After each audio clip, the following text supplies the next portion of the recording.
Hello বন্ধুরা, আমি কালকে বিকালে ছিলাম হাওড়া স্টেশনে, কারণ তারাপীঠ যাব। কি মজা! রাত 11টার সময় রামপুরহাট স্টেশনে পৌঁছে গেছিলাম। উফ, কি ভিড়! তারপর আজ ভোরবেলায় স্নান সেরে শাড়ি পরে রেডি তারা মায়ের পুজো দেওয়ার জন্য। তারপর আমরা মন্দিরে এসে গেছি। মায়ের হাতে পুজো দেওয়ার জন্য ফুল মিষ্টি মালা ধরিয়ে দিয়ে আমি চারপাশের ভিডিও করছিলাম।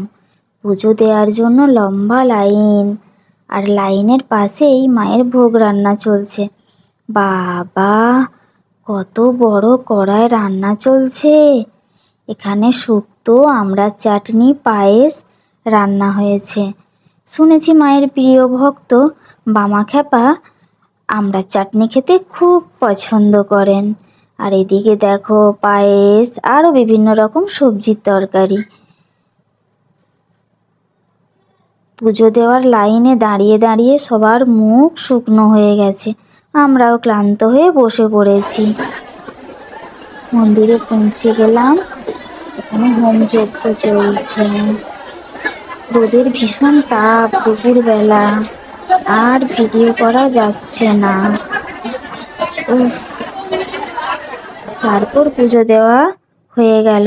বিকালে একটু স্থানীয় মন্দিরগুলো ঘুরছিলাম। তারপর সন্ধেবেলা তারাপীঠ মহাশ্মশানে পৌঁছে গেছিলাম। তারপর সবাই মায়ের জয়ধ্বনি দিচ্ছে আর তালে দিয়ে নাচ করছে। আমরাও একটু মজা করে নিলাম।